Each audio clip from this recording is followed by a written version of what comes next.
Boa noite, viajante do canal Vozes do Silêncio. Seja bem-vindo a esta noite extraordinária, a esta jornada que transcende o ordinário, a este relato épico que esperamos o acompanhe através de horas de contemplação profunda e reflexão imersiva.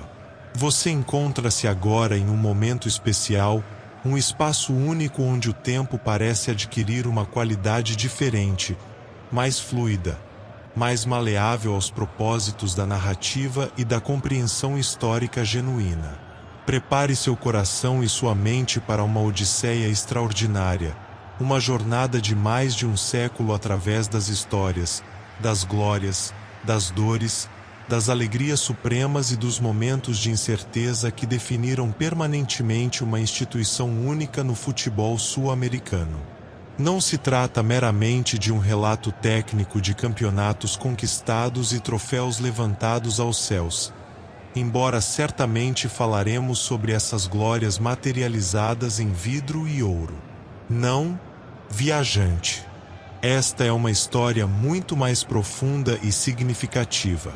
É a narrativa de um povo inteiro, de uma comunidade, de gerações de seres humanos que encontraram em um espaço de dimensões próprias do futebol uma expressão verdadeira de suas identidades, de suas aspirações coletivas, de seus sonhos mais queridos e suas esperanças mais profundas. Você está prestes a adentrar a história do Esporte Clube Internacional de Porto Alegre. Acomode-se em um local absolutamente confortável.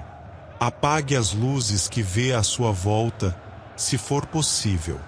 Deixe apenas uma iluminação suave, contemplativa, que permita seus olhos descansarem enquanto sua mente se abre completamente para as palavras que virão. Respire profundamente, deixe seu corpo relaxar completamente. Sinta a tensão gradualmente abandonando suas extremidades, seus ombros, sua testa. Você merece este repouso, este descanso profundo acompanhado por narrativas que o transportarão através do tempo e do espaço. Ao seu redor, ainda que você não os veja, existem milhões de almas, torcedores colorados de gerações passadas, presentes e futuras, que acreditaram, creem e crerão com toda a força de suas almas nesta instituição extraordinária. Cada um deles contribuiu com sua própria história, sua própria lágrima de alegria ou tristeza, sua própria dedicação incondicional ao projeto coletivo que chamamos de Internacional. Deixe-se envolver pela magnitude desta história. Deixe seu espírito viajar através das ruas de Porto Alegre do início do século XX, pelas areias da Cidade Baixa onde tudo começou, pelos campos históricos onde gerações de atletas deixaram suas marcas indeléveis. Viaje através do tempo até os momentos de glória suprema, aquelas noites mágicas quando o futebol transcendeu completamente as barreiras do ordinário e tocou algo verdadeiramente divino. Esta noite, viajante, mergulharemos juntos nesta história. E quando amanhecer novamente, você compreenderá por que o Internacional significa tão mais do que meramente um clube de futebol para os milhões que o amam. Comecemos então, com todo o respeito que esta narrativa extraordinária merece. Para compreender verdadeiramente o nascimento do Esporte Clube Internacional, devemos primeiro imergir completamente no contexto histórico, social, econômico e cultural que caracterizava a cidade de Porto Alegre durante o crepúsculo do século XIX e o alvorecer do século XX. Porto Alegre, a capital do estado do Rio Grande do Sul, era uma cidade em transformação radical e permanente durante este período extraordinário. A população estava crescendo de forma quase explosiva, impulsionada por imigrantes vindos de múltiplas regiões do Brasil, do Nordeste seco, dos campos de São Paulo, de Minas Gerais e também de países europeus distantes. Italianos, alemães, espanhóis, portugueses, poloneses e pessoas de inúmeras outras nacionalidades aportavam continuamente nos cais do porto fluvial de Porto Alegre, trazendo consigo suas tradições, seus sonhos, suas esperanças de reconstruir suas vidas em terras novas e promissoras. O comércio da cidade pulsava com uma energia quase frenética. O porto fluvial no Rio Guaíba era um ponto de convergência de mercadorias, de ideias, de culturas que se chocavam e se entrelaçavam de formas complexas e fascinantes. Os casarões do século XIX, com suas fachadas coloniais austeras, compartilhavam o espaço urbano com novas construções modernistas que buscavam afirmar a progressividade da época. As ruas do centro histórico fervilhavam de atividade comercial diária, de trocas de mercadorias, de transações que movimentavam a economia toda da região.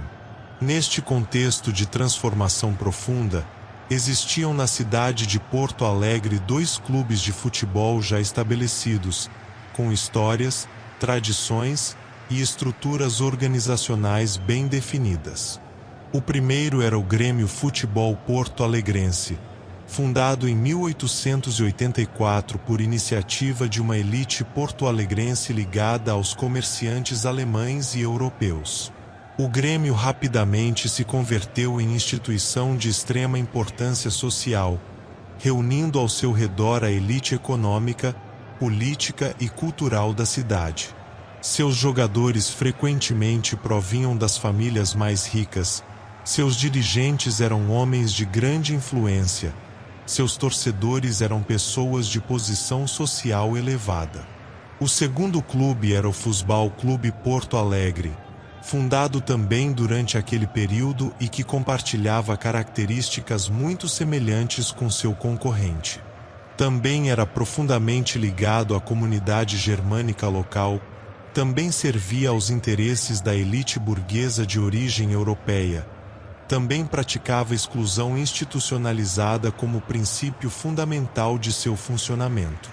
Mas aqui reside um ponto de importância histórica capital.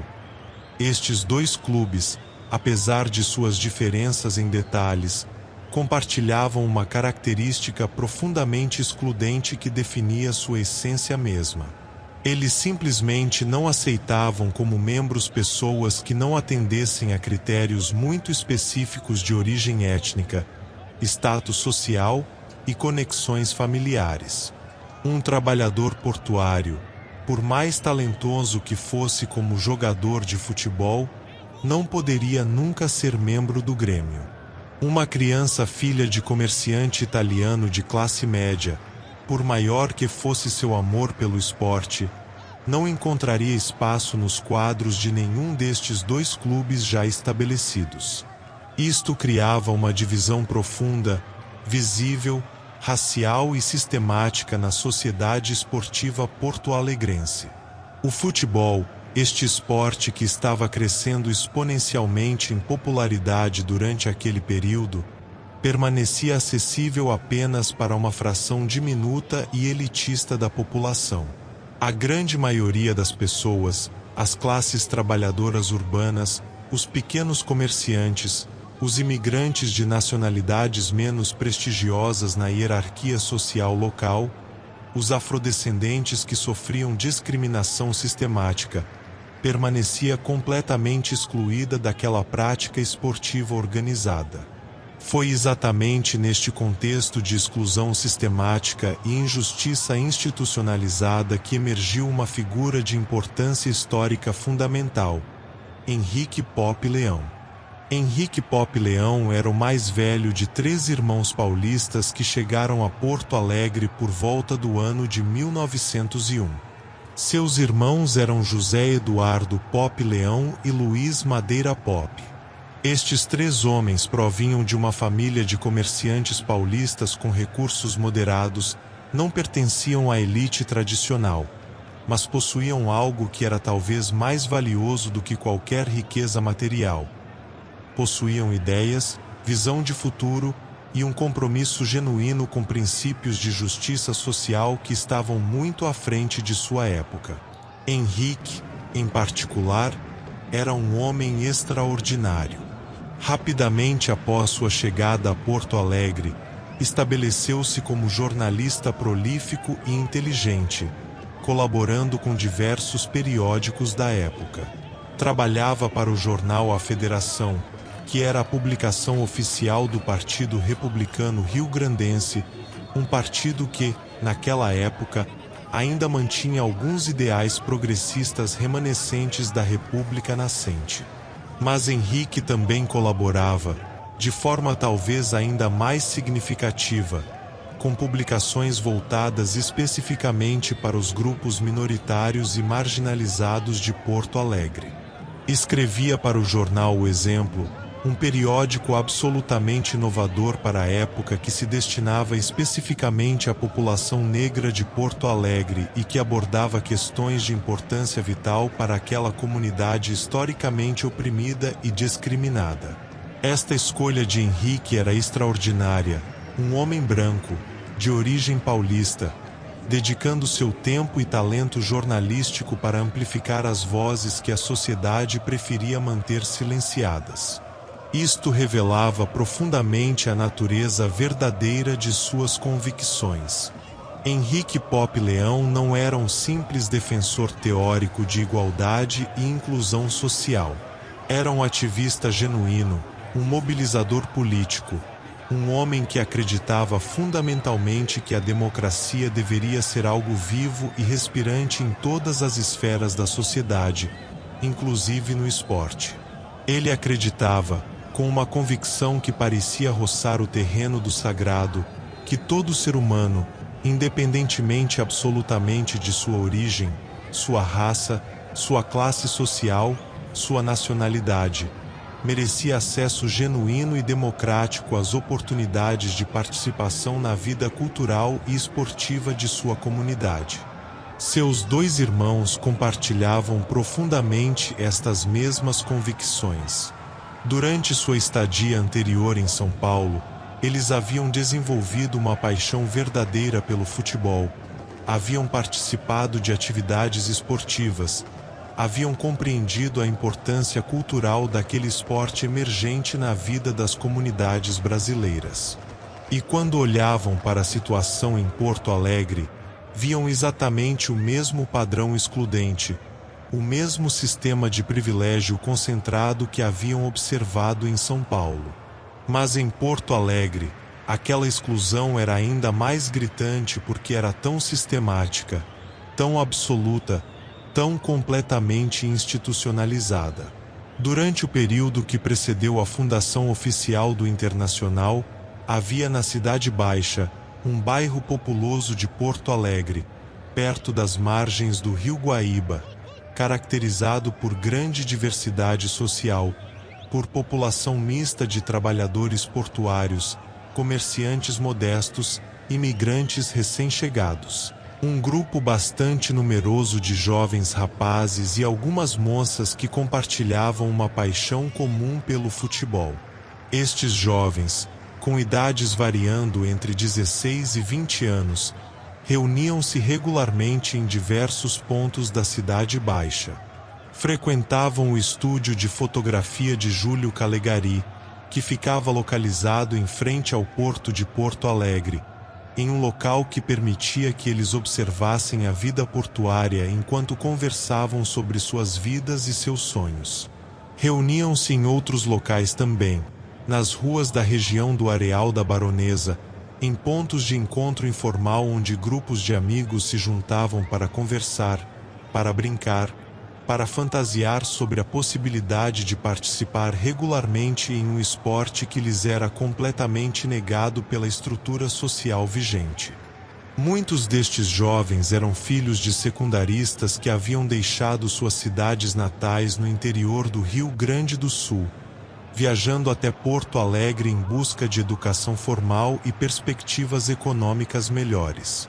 Alguns eram filhos de pequenos comerciantes locais. Alguns trabalhavam como carregadores no porto, como aprendizes em oficinas, como ajudantes em pequenas lojas. Sua origem social era tão variada quanto possível ser, Havia filhos de italianos, de espanhóis, de portugueses, de brasileiros de várias regiões, de afrodescendentes cuja presença em Porto Alegre refletia a história complexa do Brasil como nação. Este grupo heterogêneo, diverso em cada dimensão concebível da identidade humana, partilhava uma coisa em comum: uma aspiração ardente e profunda de participar da prática organizada do futebol. Não era um desejo casual ou superficial. Era uma necessidade genuína, uma fome de acesso a algo que sabiam ser importante culturalmente, socialmente e emocionalmente. Desejavam profundamente formar um time, participar em competições organizadas, experienciar a alegria coletiva que vinha da prática coordenada daquele esporte que amavam. Quando Henrique Pop Leão e seus irmãos, junto com outros colaboradores próximos que compartilhavam suas convicções progressistas, perceberam esta demanda social genuína e crescente, compreenderam que tinha chegado o momento de agir. Compreenderam que não era suficiente simplesmente protestar intelectualmente contra a injustiça da exclusão. Era necessário criar uma alternativa concreta, uma instituição que encarnasse praticamente seus ideais de inclusão e democracia. A fundação do Esporte Clube Internacional, portanto, não foi um evento acidental ou casual.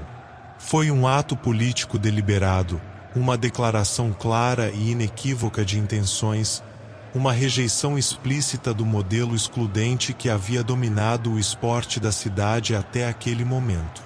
Era uma afirmação prática e concreta de que o futebol deveria pertencer a todos, não a poucos privilegiados. No dia 4 de abril do ano de 1909, uma assembleia foi convocada na Cidade Baixa. Reuniram-se ali homens e mulheres movidos pelo mesmo ideal. Criaram um clube que seria verdadeiramente aberto a todos os filhos e filhas de Porto Alegre, independentemente de sua origem. Henrique Pop Leão presidiria esta assembleia histórica. Seu irmão José Eduardo também estava presente, assim como muitos dos jovens que haviam frequentado o estúdio de fotografia de Júlio Calegari. Quando formalmente foi constituído o Esporte Clube Internacional naquele dia memorável de abril de 1909, algo mais importante do que meramente um clube de futebol havia nascido. Uma declaração de princípios havia sido feita. Uma instituição que teria como valor fundamental não a exclusão baseada em etnia, classe social ou origem, mas sim a inclusão genuína e democrática de todas as pessoas. O nome escolhido, Internacional, era profundamente significativo. Refletia a homenagem aos irmãos Pop ao clube paulista de mesmo nome do qual haviam participado em São Paulo. Mas mais do que isso, o nome capturava a essência verdadeira do projeto. Um clube para todas as nacionalidades, para todas as origens, um clube internacional em sua aceitação de toda a diversidade humana. As cores escolhidas foram vermelho e branco, cores que sugeriam energia, vitalidade, paixão e pureza. Os torcedores passariam a ser chamados de colorados, um termo que rapidamente adquiriria uma conotação de identidade profunda, de lealdade genuína, de participação em algo que transcendia o ordinário. O primeiro campo onde o Internacional treinou e jogou foi na região de Ilhota, um bairro humilde de Porto Alegre, em um campo localizado na Rua Arlindo. Este local se tornaria tão importante para a história local que a praça seria posteriormente renomeada em honra ao clube que havia dado ao bairro tanto significado e identidade. Os primeiros anos de existência do Esporte Clube Internacional foram marcados por desafios enormes, muitos deles absolutamente previsíveis, muitos outros inesperados e complexos. O primeiro desafio era a questão pura e simples da legitimidade. Os dois clubes já estabelecidos, O Grêmio e o Futebol Clube Porto Alegre não viam com bons olhos o surgimento de um rival competidor que prometia desafiar fundamentalmente o sistema excludente que eles defendiam. Havia uma hierarquia estabelecida no futebol porto-alegrense, e o Internacional representava uma ameaça àquela ordem estabelecida. Os dirigentes e torcedores dos clubes já estabelecidos frequentemente desacreditavam o Internacional, sugerindo que era meramente um agrupamento desorganizado de amadores e que nunca poderia competir seriamente com times que tinham estrutura, tradição e recursos estabelecidos. Esta descrença não era apenas retórica vazia, tinha efeitos práticos reais. Frequentemente, o Internacional enfrentava dificuldades para conseguir campos para treinar, para organizar partidas, para ser reconhecido pelas autoridades esportivas. Havia também o desafio financeiro. Ao contrário dos clubes já estabelecidos que podiam contar com o apoio de dirigentes ricos, com receitas de sócios abastados, com doações de comerciantes influentes, o Internacional dependia principalmente de seus membros, pessoas de recursos modestos que frequentemente sacrificavam partes de seus salários parcos para ajudar a pagar as despesas básicas do clube. Mas para além destes desafios práticos, havia um desafio que era talvez ainda mais profundo.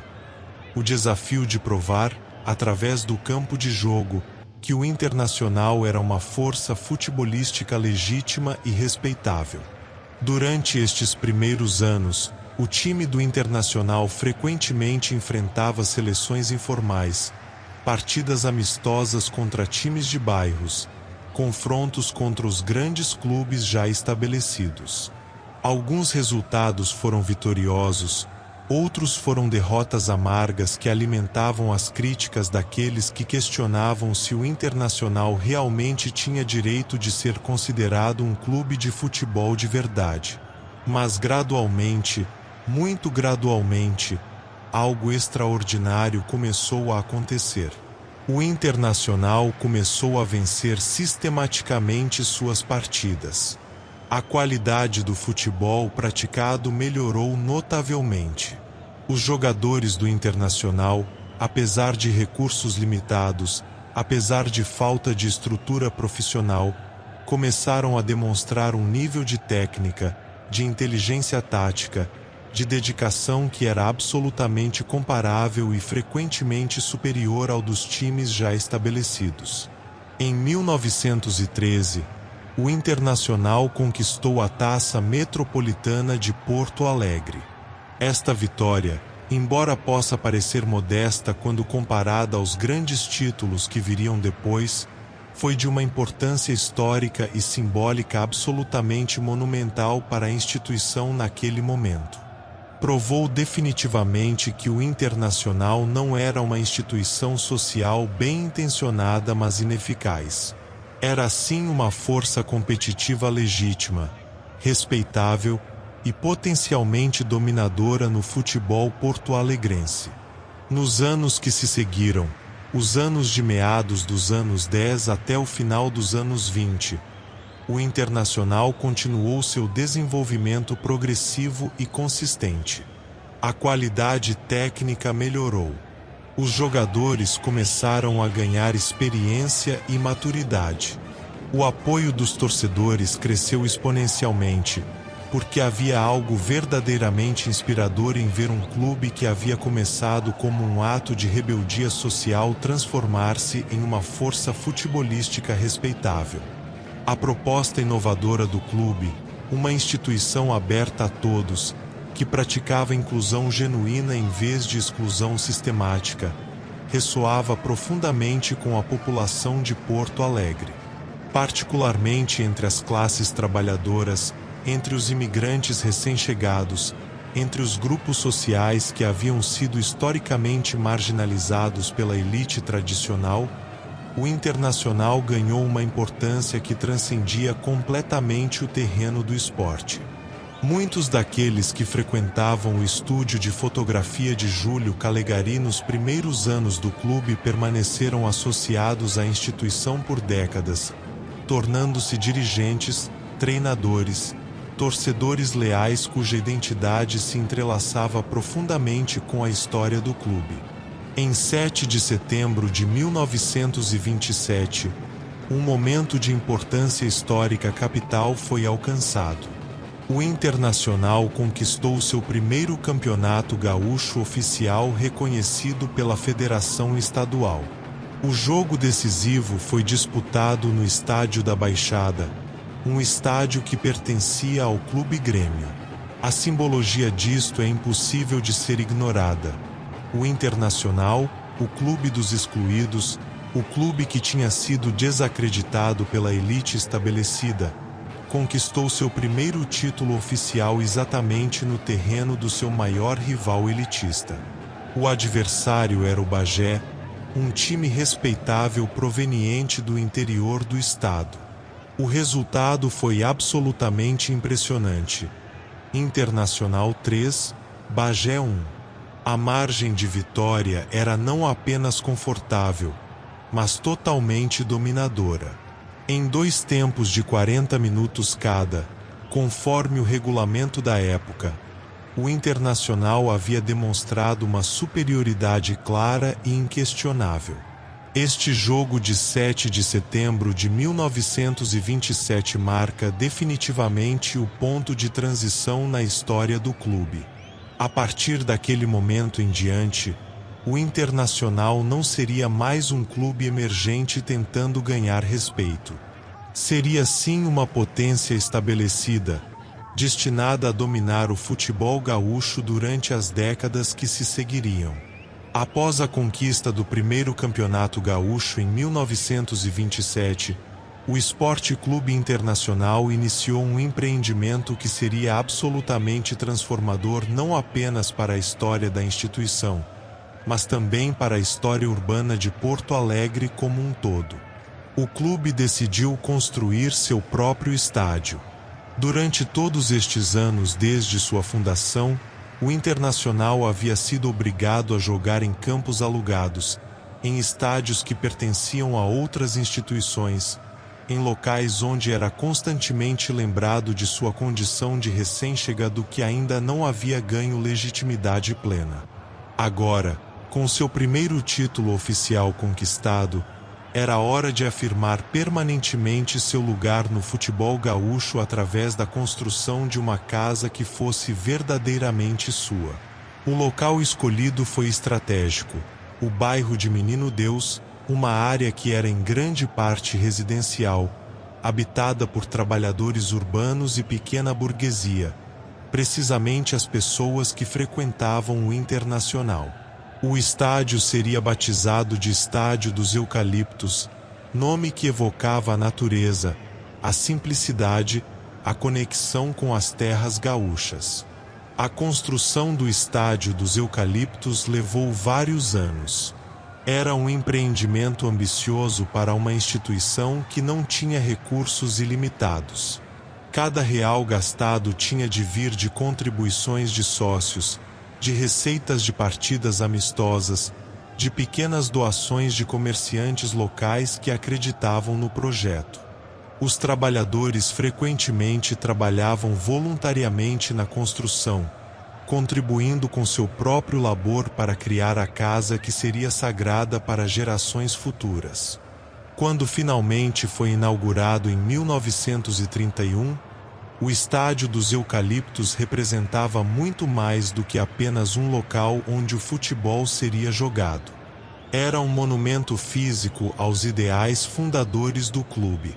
Era uma afirmação de que o projeto do Internacional não era efêmero ou ilusório, mas sim uma instituição permanente, durável, destinada a existir e prosperar por séculos. O primeiro jogo disputado no Estádio dos Eucaliptos foi profundamente simbólico. Internacional versus Grêmio. Este não era um simples jogo entre dois times rivais.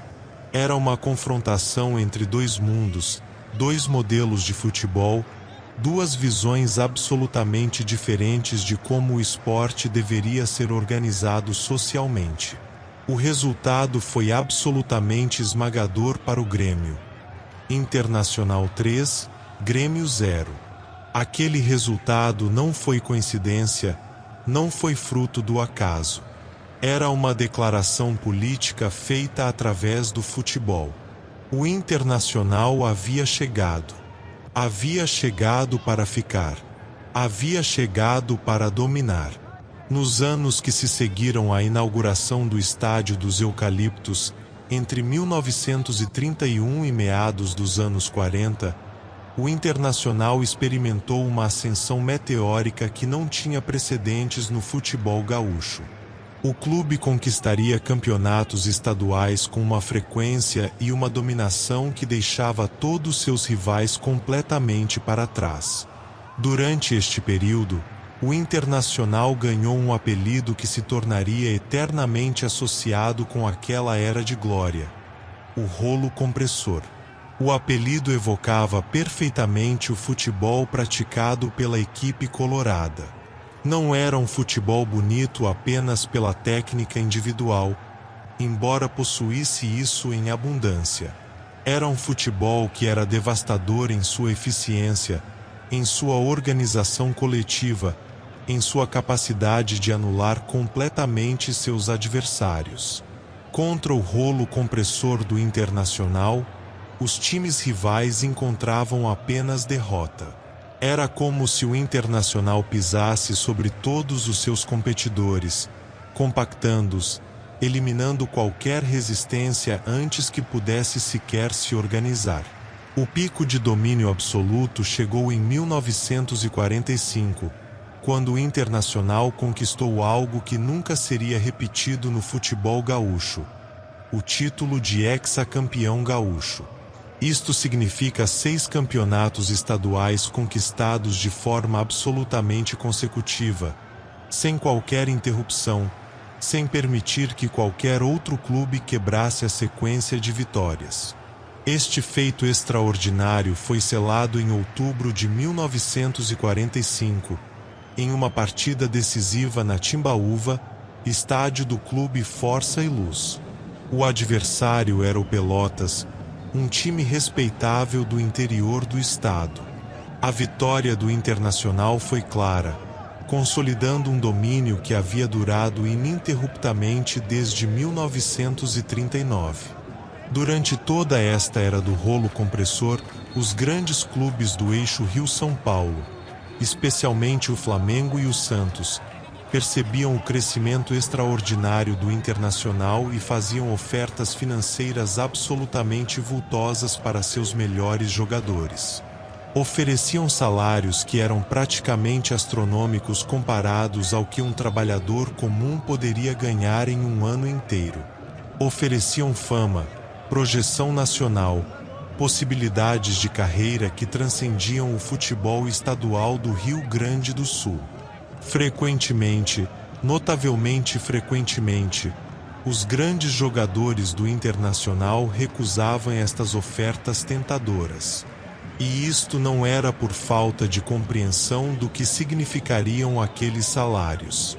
Era assim porque sentiam uma lealdade genuína ao clube, uma identificação profunda com a comunidade porto-alegrense que o Internacional servia, um desejo sincero de permanecer em uma instituição que era progressista, acolhedora, que oferecia algo muito mais profundo do que meramente um salário maior.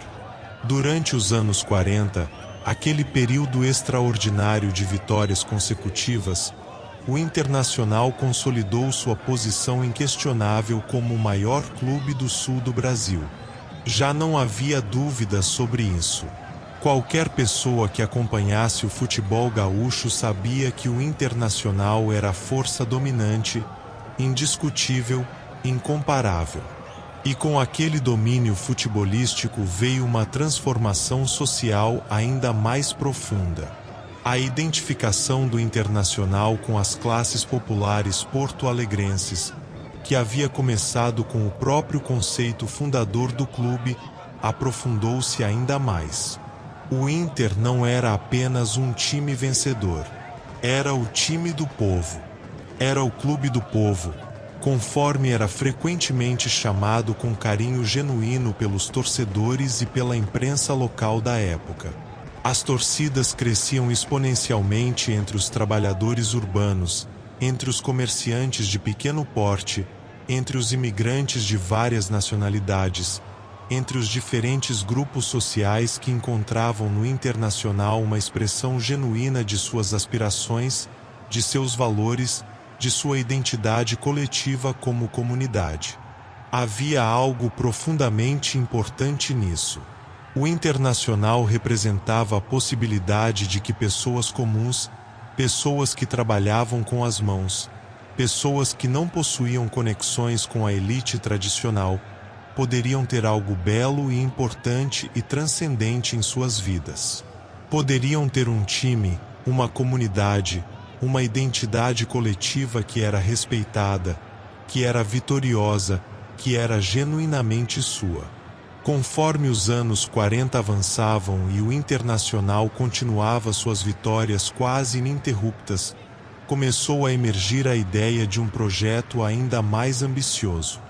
O Estádio dos Eucaliptos, apesar de sua importância histórica e simbólica, estava começando a parecer inadequado para as ambições crescentes do clube. A capacidade do estádio estava sendo constantemente expandida, mas havia um senso de que mais seria necessário no futuro. Nos anos 50, esta ideia de um novo estádio começou a ganhar corpo sério.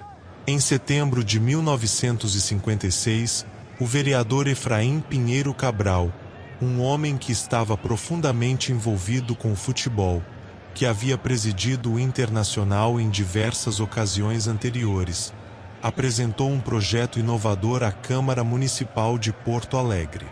Este projeto era absolutamente extraordinário em suas ambições. Propunha que a cidade doasse ao Internacional uma área significativa que seria aterrada especialmente com este propósito. A ideia era construir o novo estádio literalmente dentro das águas do Rio Guaíba, no local que se tornaria conhecido como Beira-Rio. O projeto foi aprovado.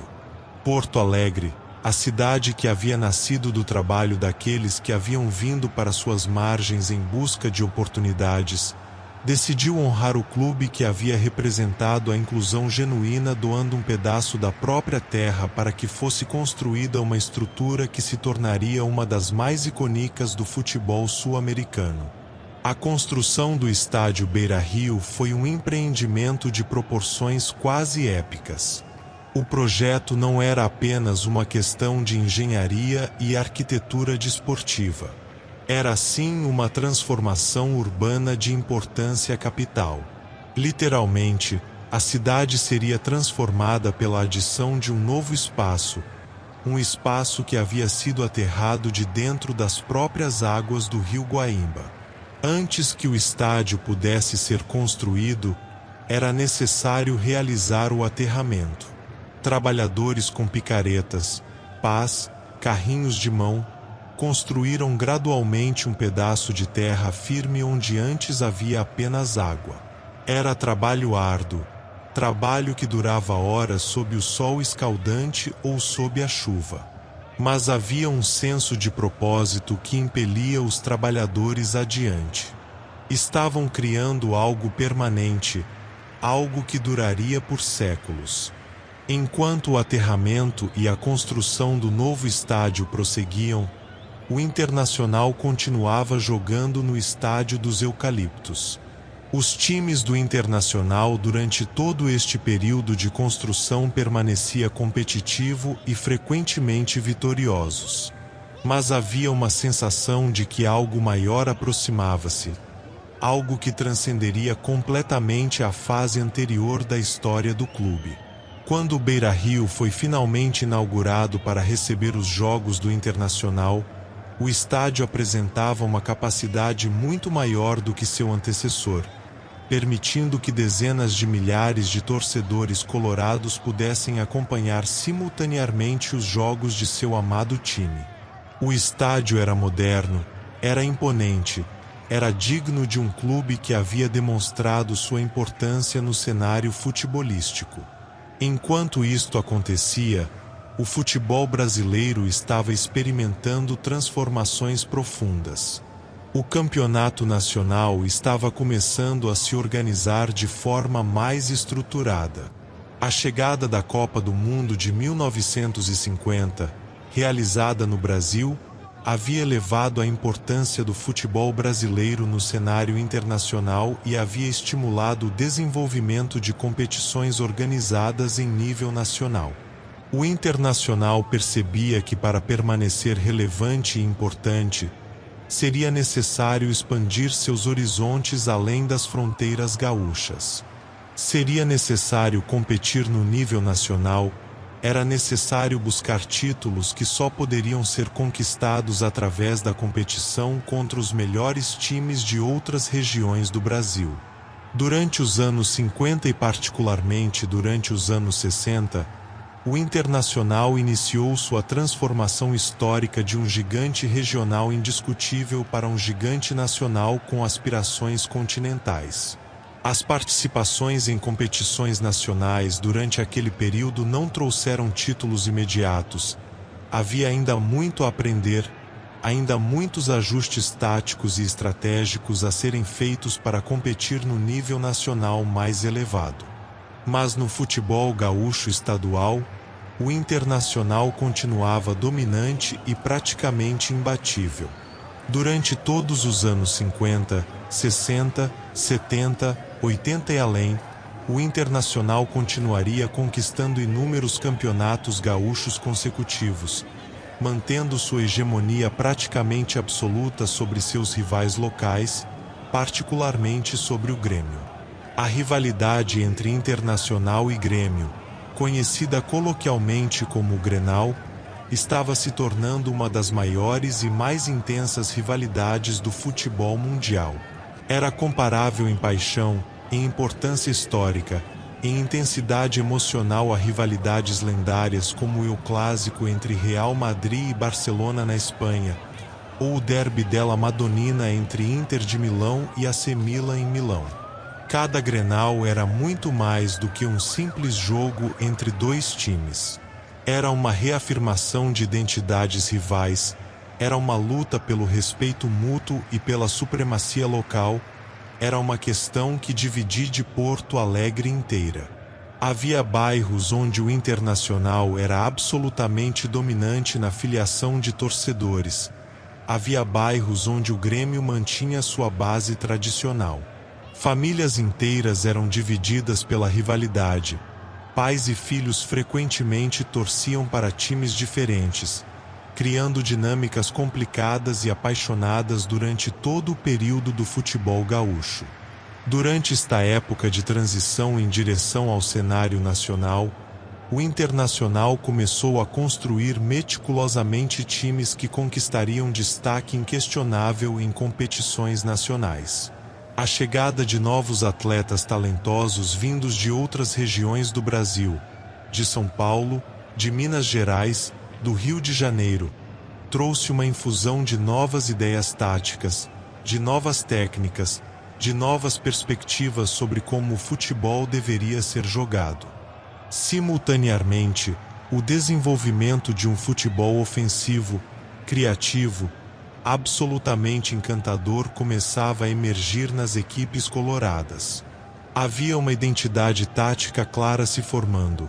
O Internacional jogaria um futebol que era belo de se assistir, que era criativo, que buscava a vitória através da superioridade técnica e da inteligência tática em vez de através de violência ou brutalidade.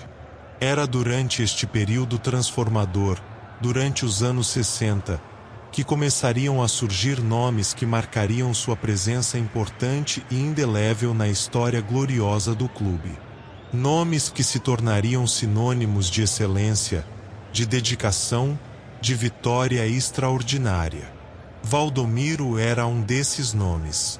Atacante de grande talento técnico, de capacidade notável de resolução em momentos críticos, Valdomiro começaria uma jornada extraordinária com o Internacional que duraria 12 anos notáveis, durante os quais ele realizaria 903 aparições pelo clube, o maior número de aparições na história da instituição até aquele momento. Durante estes anos, Valdomiro marcaria gols importantíssimos em momentos absolutamente cruciais das campanhas. Seu desempenho durante o período extraordinário de domínio gaúcho, o octacampeonato entre 1969 e 1976, que significava 8 campeonatos estaduais consecutivos, era absolutamente monumental. Valdomiro era o jogador que mais frequentemente resolvia as partidas, que marcava os gols quando o Internacional precisava deles, que encarnava o espírito competitivo e a dedicação que definiam o clube naquela época. Mário Sérgio era outro nome de grande importância. Conhecido pelo apelido de Vesgo devido a uma particularidade visual muito específica, Mário Sérgio era um gênio criativo do futebol, um verdadeiro artista do meio-campo. Seus passes tinham uma precisão praticamente milimétrica que raramente era vista. Seus dribles eram ágeis, fluidos, absolutamente hipnotizadores. Frequentemente deixava defensores inteiros parecendo estátuas enquanto ele dançava ao redor deles com a bola. Mas o que verdadeiramente distinguia Mário Sérgio era sua inteligência tática sobrenatural. Parecia que ele enxergava o campo de uma forma diferente de outros jogadores, que compreendia as dinâmicas do jogo em um nível que era quase místico em sua precisão. Criava oportunidades do nada, encontrava espaços no campo que outros jogadores não conseguiam nem imaginar que existissem. Era um artista puro e simples, e seu futebol tinha a capacidade de elevar todos ao seu redor. Estes nomes, e muitos outros, estavam preparando o caminho para algo que viria a ser verdadeiramente extraordinário. O Internacional estava se tornando uma instituição pronta para conquistar não apenas o futebol gaúcho, mas o futebol brasileiro inteiro. Se a década de 60 viu o Internacional consolidar sua posição como um poder nacional respeitável, foi a década de 70 que testemunhou o alcance do apogeu absoluto de sua história doméstica. Os anos 70 foram definidos de forma indelével pela chegada de um jogador extraordinário, um atleta de um talento que parecia transcender completamente as limitações do futebol ordinário. Seu nome era Paulo Roberto Falcão. Falcão é frequentemente considerado por especialistas, analistas e torcedores apaixonados como um dos maiores meios-campistas de toda a história do futebol brasileiro. Sua reputação era tal que quando seu nome era mencionado, havia um silêncio reverente que se apoderava dos que conheciam o futebol verdadeiramente. Paulo Roberto Falcão chegou ao Internacional no final dos anos 60 e início dos anos 70, trazendo consigo um talento que parecia transcender não apenas as limitações do futebol ordinário, mas as próprias leis que governavam o jogo. Ele era um jogador extraordinariamente versátil, podia jogar como meio-campista ofensivo criativo, como meio-campo de contenção defensiva, ou até mesmo em posições mais avançadas quando a tática o demandava. Seu domínio técnico era absolutamente excepcional. Quando Falcão recebia a bola, ela parecia tornar-se uma extensão de seu próprio corpo, respondendo aos seus pensamentos quase telepaticamente. Seus toques de bola eram delicados mas precisos. Seus passes cortavam defesas inteiras com a precisão de um bisturi. Seus dribles deixavam defensores tontos e confusos. Mas o que verdadeiramente fazia Falcão ser especial era sua inteligência tática. Sua leitura de jogo era praticamente sobrenatural. Parecia que podia ver o que aconteceria 3 ou 4 passes à frente, que compreendia as intenções de seus adversários antes mesmo que eles as executassem. Tinha um senso quase místico de quando passe, quando driblar, quando chutar, quando se posicionar defensivamente. Sua liderança natural era absoluta. Mesmo sem ser oficialmente designado como capitão, todos ao seu redor reconheciam que Falcão era o verdadeiro líder daquele time. Criava uma aura de confiança que irradiava para seus companheiros de equipe. Quando Falcão tinha a bola, todos sabiam que algo extraordinário era possível. Quando Falcão fazia uma jogada brilhante, os companheiros de equipe eram inspirados a elevar seus próprios níveis de jogo. Com Falcão como figura central e catalisadora, o Internacional começaria a conquistar títulos nacionais de forma consistente e impressionante. O caminho para o sucesso começaria a se abrir perante o clube. Em 1975, o Internacional conquistou seu primeiro campeonato brasileiro. Este feito foi de extrema importância e significância para a instituição colorada. Mas o que fez este título particularmente memorável foi a forma dramática como foi conquistado. A final do Campeonato Brasileiro de 1975 foi disputada contra o Cruzeiro de Minas Gerais, um time respeitável com grande tradição no futebol brasileiro. O jogo aconteceu no estádio Beira-Rio, que agora já estava operacional e servia como um teatro magnífico para as grandes batalhas do Internacional. Um dos lances mais icônicos e repletos de simbologia daquela final envolveu o zagueiro Figueroa, um jogador que se tornaria uma lenda viva absoluta do clube. Figueroa era um zagueiro chileno, trazido para fortalecer a defesa colorada, que rapidamente se tornou um pilar fundamental daquela equipe extraordinária. Durante aquele jogo crucial, em um momento absolutamente crítico e decisivo, Figueroa saltou com uma precisão praticamente perfeita para cabecear a bola. Naquele exato momento místico e cinematográfico, um único feixe de luz do sol que atravessava a estrutura superior do estádio caiu sobre a cabeça de Figueroa exatamente no instante em que ele fazia contato com a bola. O resultado foi um gol que ficaria eternamente conhecido como o gol iluminado. O gol iluminado transcendeu completamente o terreno do futebol ordinário. Não era simplesmente um gol técnico bem executado. Havia uma qualidade mítica, quase divina, em seu desenrolar. Era como se o próprio universo estivesse confirmando o destino glorioso do Internacional, como se uma bênção celestial estivesse caindo sobre o clube e seus torcedores. Muitos anos depois, torcedores colorados ainda se refeririam àquele momento com uma reverência quase religiosa, com uma convicção absoluta de que aquele lance havia sido um sinal de que o Internacional estava destinado a conquistar glórias ainda maiores. A vitória no campeonato de 1975 abriu as portas psicológicas para as glórias ainda mais extraordinárias que viriam a seguir. Os torcedores colorados agora acreditavam de forma absoluta que seu time era destinado a vencer não apenas em Porto Alegre ou no Rio Grande do Sul, mas também na cena nacional brasileira.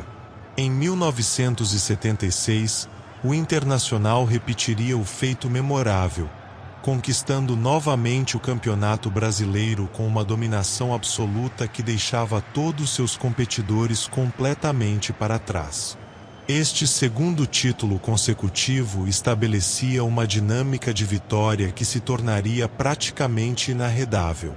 O time de 1976 era coeso de uma forma extraordinária. Funcionava como uma máquina bem oleada, como um organismo único com múltiplas partes trabalhando em perfeita harmonia. Com Falcão continuando sua trajetória extraordinária de criatividade e liderança, com todos os demais atletas funcionando como extensões perfeitas da vontade coletiva do time, o Internacional não tinha rivais que pudessem estar à sua altura no futebol nacional.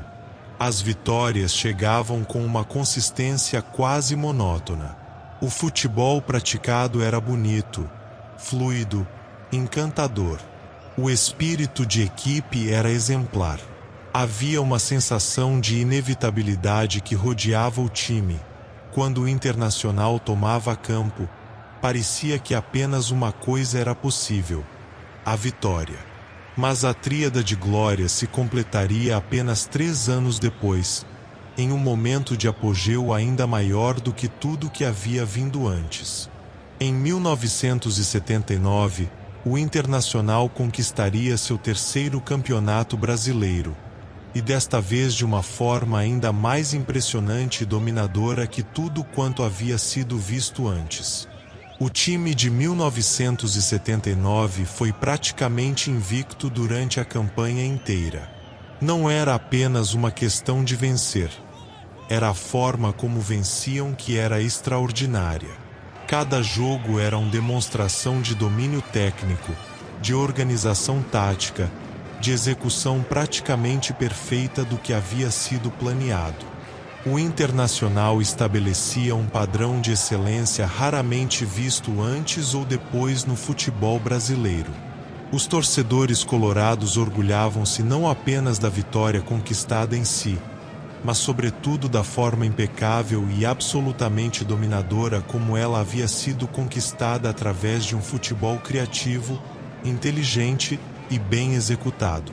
Este Internacional invicto de 1979 é considerado por muitos analistas especializados, por historiadores do futebol, por torcedores apaixonados que o presenciaram, como um dos maiores times de toda a história do futebol brasileiro.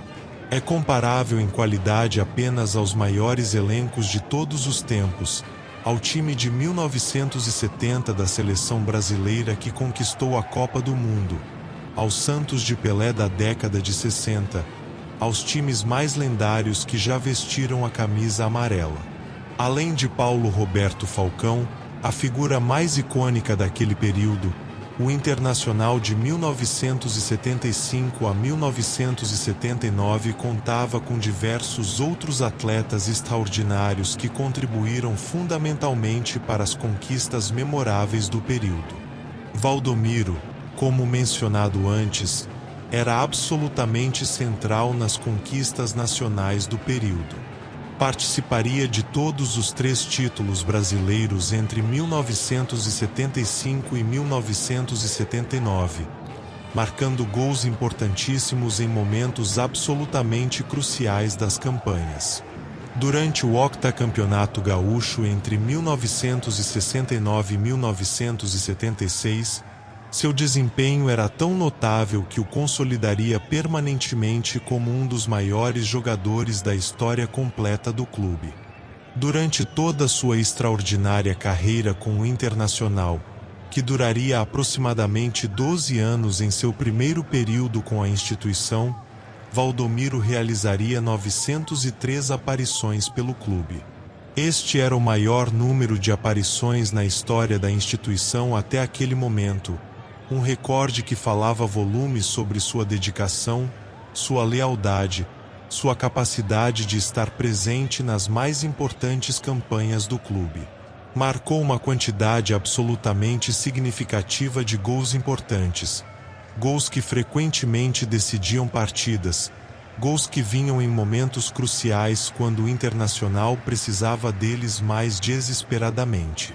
Consolidou-se definitivamente como um dos maiores artilheiros de toda a história colorada, com uma média impressionante de gols e participações decisivas que raramente era iguala em qualquer outro jogador.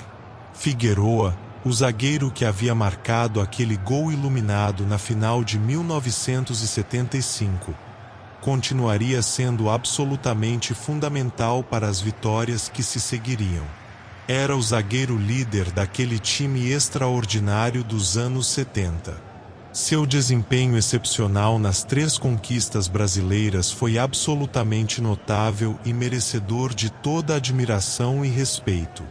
Durante sua carreira no Internacional, Entre 1971 e 1976, Figueroa participaria de 391 jogos pelo clube.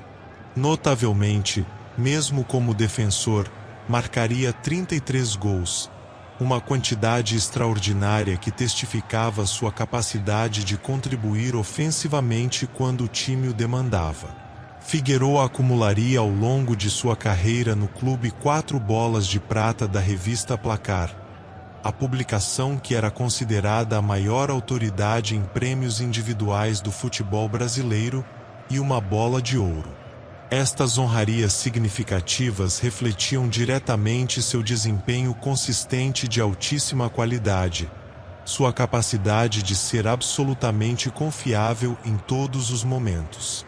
O volante do Internacional durante este período glorioso era Dunga. Sim, era o mesmo Dunga que posteriormente se tornaria capitão da seleção brasileira e um dos maiores volantes de sua geração. Durante sua passagem inicial pelo Internacional, nos anos 80, Dunga ganharia 2 campeonatos gaúchos consecutivos, em 1983 e 1984.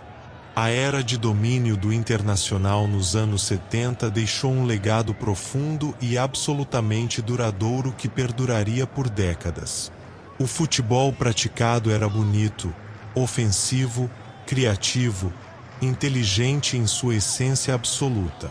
A identidade tática do time refletia perfeitamente os valores fundamentais que o clube defendia desde sua fundação. Futebol acessível a todos, bonito de se assistir, que pudesse ser apreciado e compreendido por qualquer pessoa, independentemente de sua origem social ou econômica. O Internacional deste período não era apenas um time vencedor de títulos e troféus.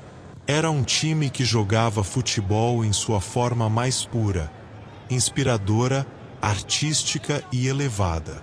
Cada partida era uma demonstração de como o jogo poderia ser jogado quando técnica, inteligência e dedicação se combinavam em perfeita harmonia.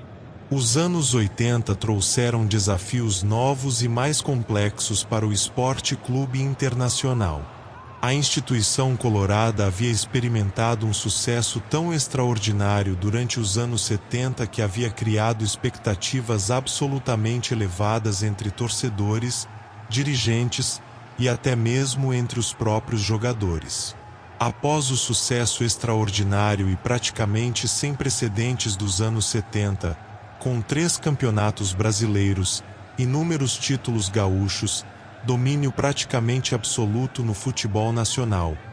A década dos anos 80 viu uma diminuição gradual mas consistente no domínio do clube no cenário nacional brasileiro.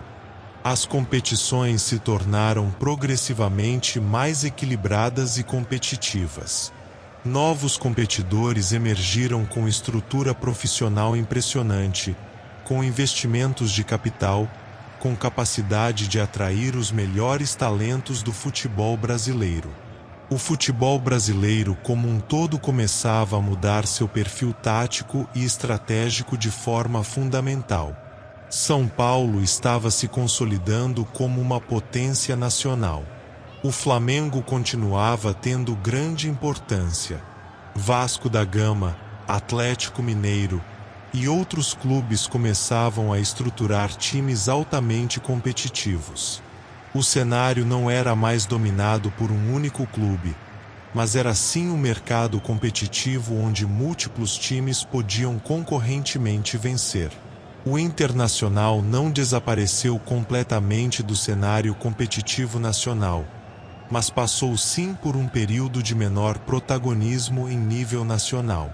Havia ainda sucesso, havia ainda títulos sendo conquistados, havia ainda desempenhos respeitáveis em competições importantes. Mas na esfera nacional, o clube enfrentava uma situação significativamente diferente daquela vivida nos anos 70 gloriosos.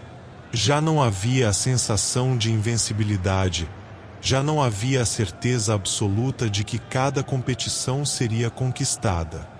No futebol gaúcho estadual, Porém, o Internacional mantinha sua hegemonia praticamente absoluta. Durante todos os anos 80, o clube continuava conquistando títulos estaduais com regularidade impressionante e com autoridade inquestionável. Em 1983 e 1984, conquistou novos campeonatos estaduais que consolidaram ainda mais seu domínio estadual historicamente estabelecido. Aquela hegemonia estadual continuaria praticamente ininterrupta através de toda aquela década e além. Mas os torcedores colorados ansiavam por mais. Ansiavam pelo retorno aos títulos nacionais e internacionais que haviam sido conquistados com tanto brilho durante aquela era extraordinária dos anos 70. Havia uma sensação de que os melhores dias do clube ainda poderiam estar adiante, que a história não havia terminado, que ainda havia capítulos de glória a serem escritos. No final dos anos 80, o Internacional passaria por um processo importante de reconstrução estratégica completa. O objetivo claro era retornar ao protagonismo nacional e, eventualmente, conquistar títulos internacionais que haviam escapado até aquele momento desde a era Falcão.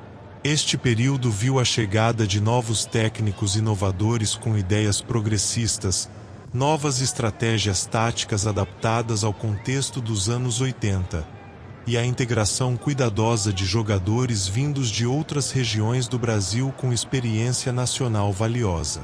Havia um senso de propósito renovado permeando a instituição. Durante este período de transição tática e estratégica, em 1992, o Internacional conquistaria um título de grande importância, a Copa do Brasil.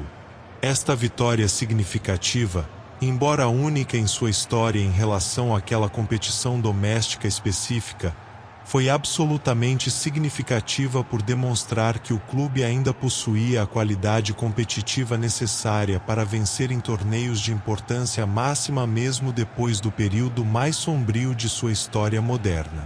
A Copa do Brasil havia começado apenas em 1989 como competição oficial, tornando-se rapidamente uma das competições mais importantes do calendário futebolístico brasileiro contemporâneo.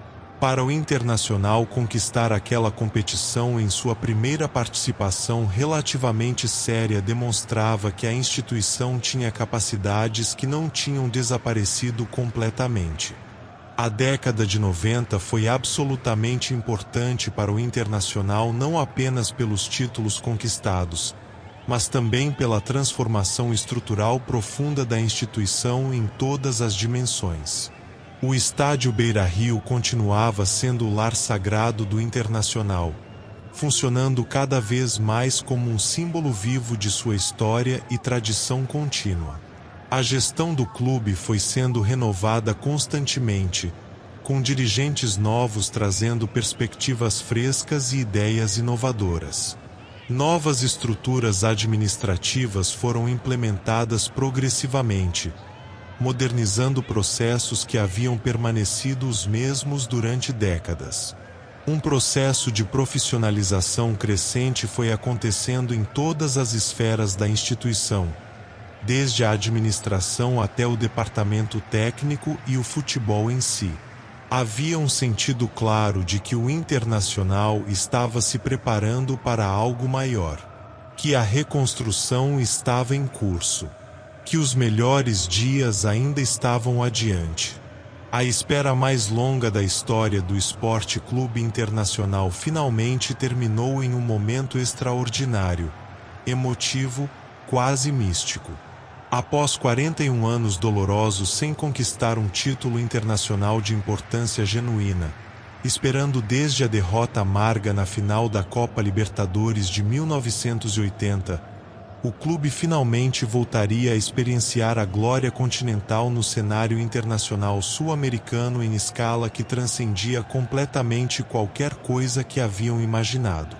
Este retorno extraordinário aconteceria no início da década de 2000, com um projeto ambicioso que transformaria fundamentalmente o futuro do clube de forma dramática e irrevogável. No ano de 1999, o Internacional chegou à final da Copa Libertadores depois de muitos anos de ausência nas competições mais importantes do continente. Embora o resultado da final tenha sido negativo e tivesse causado uma dor profunda que ecoaria através da instituição, esta participação em si mesmo mostrava sinais absolutamente convincentes de que o clube estava retornando ao seu devido lugar entre os gigantes da América do Sul. A derrota foi dolorosa, foi amarga, foi um golpe que levaria tempo considerável para cicatrizar, mas serviria simultaneamente como um catalisador poderoso para mudanças ainda mais profundas e estruturais que viriam. Nos anos imediatamente seguintes ao final de 1999, particularmente entre 2001 e 2006, o Internacional iniciaria uma transformação radical de suas estruturas e de seu projeto desportivo em cada dimensão concebível. Novos investimentos significativos foram realizados cuidadosamente em infraestrutura. Uma estrutura profissional de classe mundial foi implementada completamente, modernizando práticas que haviam permanecido obsoletas. Um projeto ambicioso de reconstrução foi empreendido com uma visão clara e um planejamento estratégico de longo prazo. Durante este período crítico, dirigentes dedicados e visionários como a comissão diretora do clube trabalharam absolutamente incansavelmente para trazer jogadores de qualidade excepcional e estruturar um projeto que pudesse competir não apenas no mais alto nível continental sul-americano, mas potencialmente até no nível mundial. Havia uma convicção nascente de que o destino ainda tinha glórias a reservar para o Internacional, que a história da instituição não havia terminado, mas estava apenas no meio de um novo capítulo extraordinário. Em 2006, o Internacional chegaria novamente à final da Copa Libertadores, e desta vez com um time preparado mental, tática e psicologicamente para vencer absolutamente. A campanha até a final foi extraordinária, com o time evoluindo significativamente a cada jogo disputado, ganhando confiança, ganhando convicção de seu próprio valor.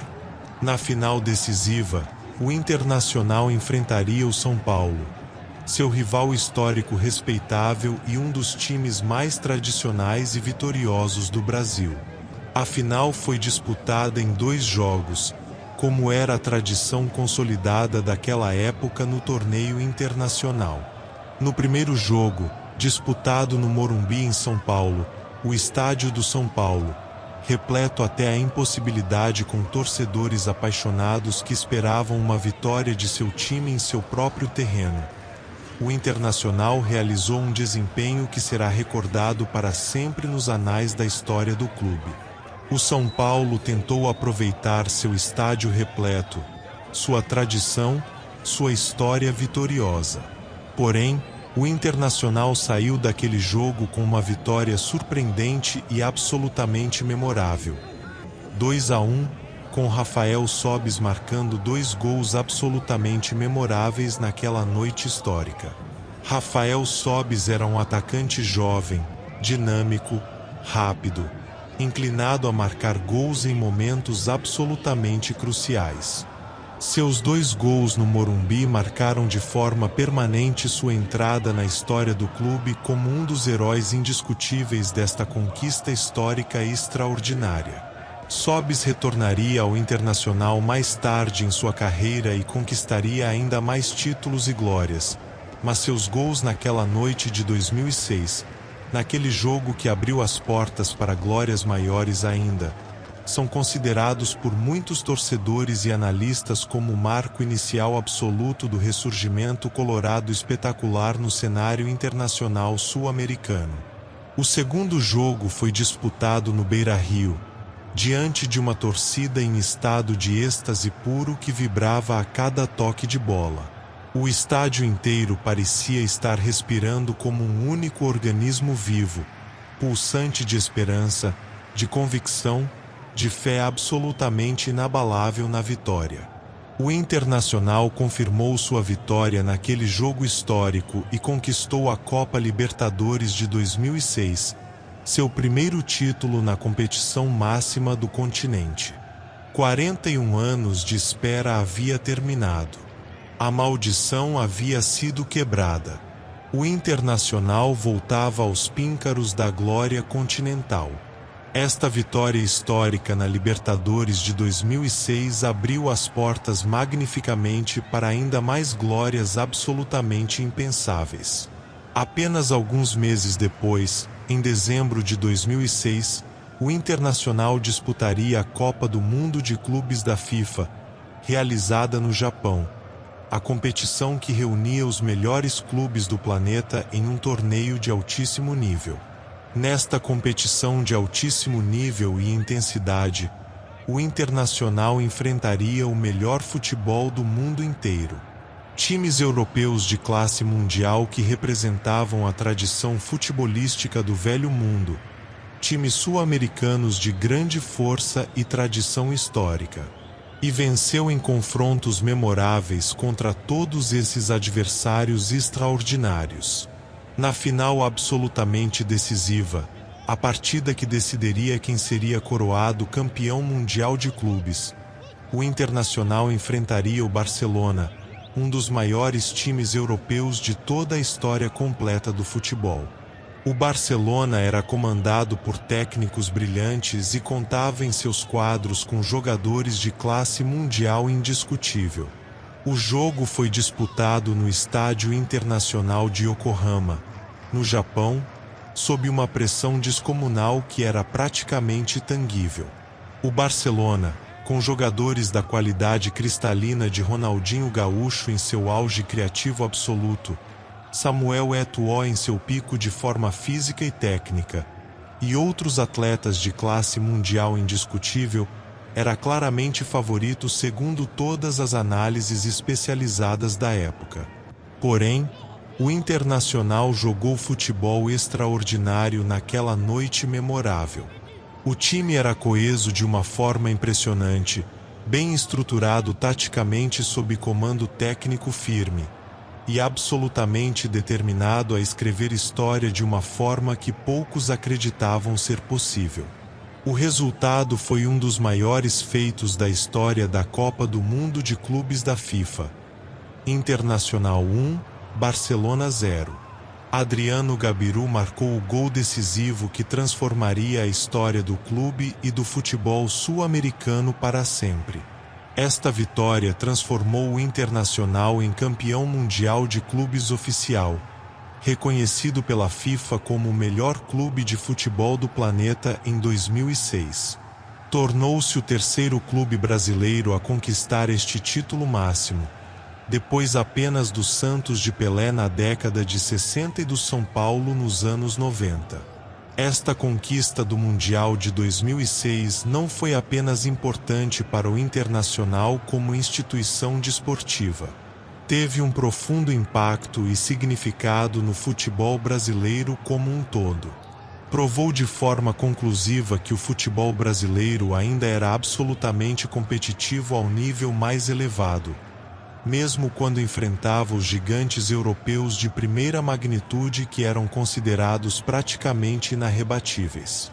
Além disto, demonstrou de forma inequívoca que um clube do sul do Brasil, historicamente visto como menos importante que os gigantes tradicionais do eixo Rio-São Paulo, era perfeitamente capaz de vencer a maior e mais importante competição de clubes do mundo inteiro.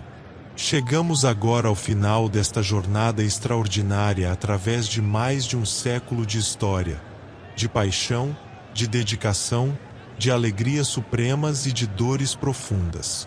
E assim como começamos esta noite com um convite para que você acompanhasse conosco através deste relato épico, chegamos agora ao momento em que aquela jornada se conclui, embora, de certa forma, nunca conclua verdadeiramente.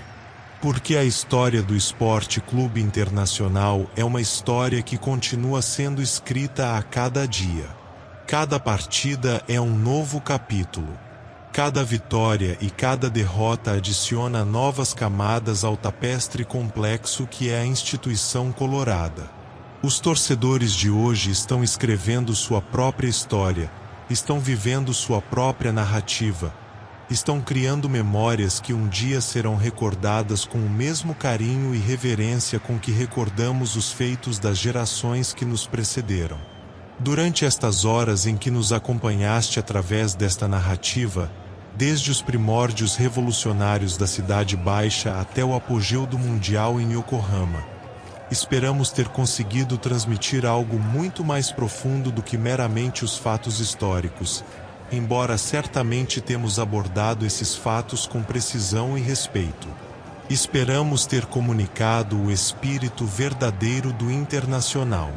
Aquele espírito que nasceu de um ato de rebeldia social genuína, que se transformou em uma instituição de importância duradoura, que tornou-se um símbolo vivo para milhões de pessoas que encontravam nele uma expressão autêntica de suas próprias identidades.